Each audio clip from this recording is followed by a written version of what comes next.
कि शंकर भगवान की शिवरात्रि साधना की रात्रि होती है। शंकर भगवान की शिवरात्रि एक आराधना की रात्रि होती है।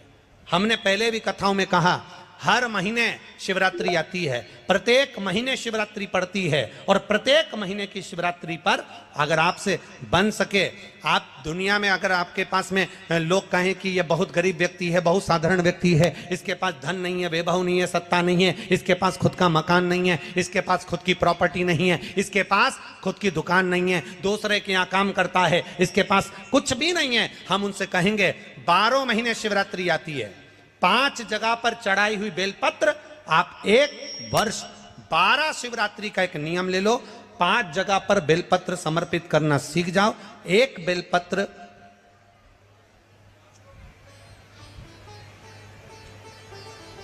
ये शिवलिंग, ये जलाधारी, बहुत ध्यान से देखना, ये चरण जहां से जल नीचे गिरता है, गणेश जी का स्थान, कार्तिकेय जी का स्थान, ये हस्तकमल माता पार्वती जी का हाथ हस्तकमल, शिवलिंग भगवान शंकर का स्थान।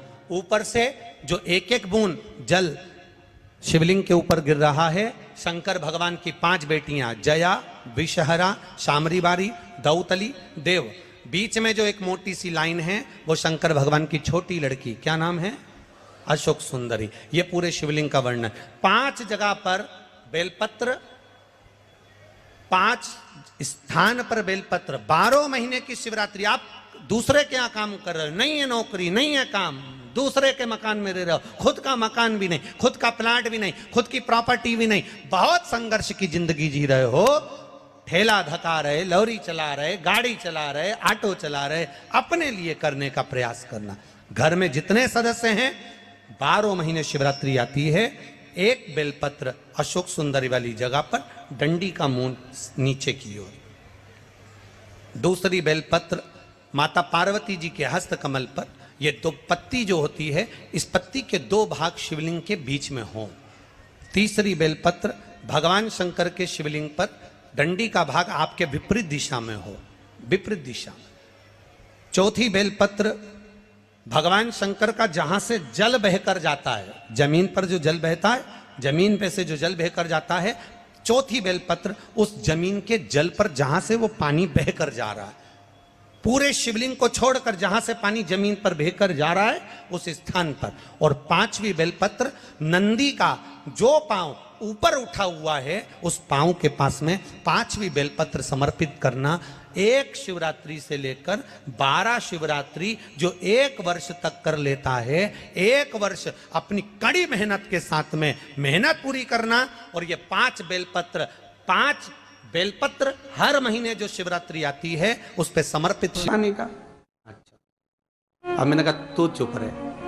उसके पति, यहीं की इसी ऑफिस की बात है, भवानी मंडी से, उसके पति से पूछा, हाँ जी वर्मा जी सही बताओ, पत्नी लोटा कैसे चढ़ाई? गुरुजी ना जाने कहाँ के महाराज के चक्कर में पड़ी, लोटा भर के पानी चढ़ाने जाए, नहाने के बाद बच्चा इतना सा रो रहा, चिल्ला रहा, पर उसको टच तक नहीं करे, किसी चीज के नहीं छुए, और बिल्कुल कोरी की कोरी साड़ी पहने, धुली हुई, पहले ही बाथरूम में टांग के धर दे, उसको कोई छू नहीं सकता, टाविल टच नहीं कर सकता, और ऐसी जाके शंकर जी के फिर लोटा चढ़ाए। मंदिर में अगर किसी ने छू लिया तो वापिस आ जाए, नहाए धोए फिर जाए। मैंने कहा बस अब तो तू ऐसी जिंदगी भर चढ़ाती रहे तो भोलेनाथ आएगा ही नहीं।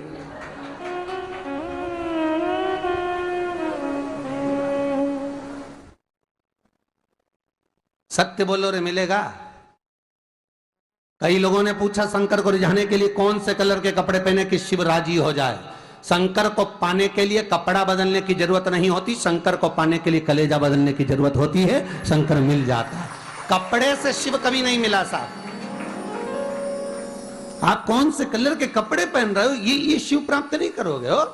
सफेद पहन लिए, लाल पहन लिए, केसर के पहन लिया, उससे शंकर नहीं मिल रहा हो। बहुत सारी रुद्राक्ष की माला धारण कर ली, हाथ में भी खूब सारा रुद्राक्ष पहन लिया, यहाँ पर भी पहन लिया, कान में भी रुद्राक्ष धारण कर लिया। तुम्हारे कौन से मतलब नहीं है। भगवान को तो केवल इतना मतलब है कि आप मन कैसा लेकर आए हो। ये तन साफ करने से, स्नान करने से, खूब रगड़ रगड़ के नहाने से, लक्स पेय से, खूब घिस घिस के नालों ने, क्रीम ने, पाउडर, डेंटिंग पेंटिंग करके फिर भगवान के पास जाओ और बढ़िया 2-4 घंटे तक फैशन करके भगवान को रिझाओ। भगवान रिझेगा? अरे गर्ग संहिता में लिखा है कि शंकर को एक बार प्रणाम करने का फल क्या है कि 10 अश्वमेध यज्ञ के स्नान का जो फल होता है वो मात्र शंकर को प्रणाम करने से मिल जाता है। कितना? 10 अश्वमेध यज्ञ के स्नान का जो फल है शंकर को मात्र प्रणाम करने से मिल जाता है। पर गर्ग संहिता कहती है कि 10 अश्वमेध यज्ञ के स्नान के बाद भी मनुष्य का जन्म वापिस मिल सकता है। मतलब वापिस तुम्हारा जन्म हो सकता है, किसी भी रूप में हो, जन्म हो सकता है। पर शिव पुराण कहती है, गर्ग संहिता कहती है, स्कंद पुराण कहती है, नर्मदा पुराण कहती है कि महाराज इतना जरूर है कि शिव को प्रणाम करने का फल उतना है कि 10 अश्वमेध यज्ञ के स्नान का फल मिल जाता है।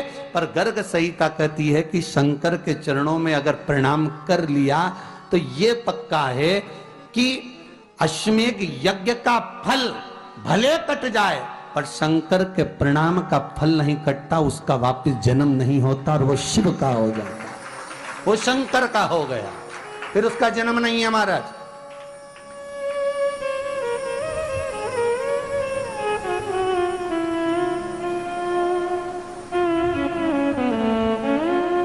पति से कहा हाथ धो, स्नान कर लो जल्दी से, फिर अपन को चलना है मंदिर। पति बोला नहा लिया एक बार तो दूसरी बार फिर से नहा लो।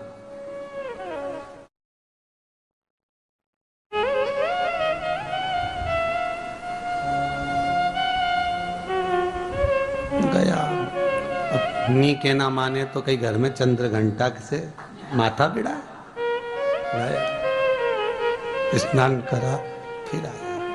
चल पलंग पे काय को बैठ गए?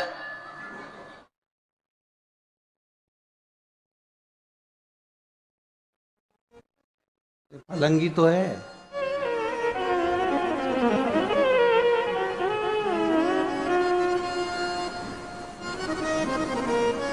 फिर से नहा के आओ।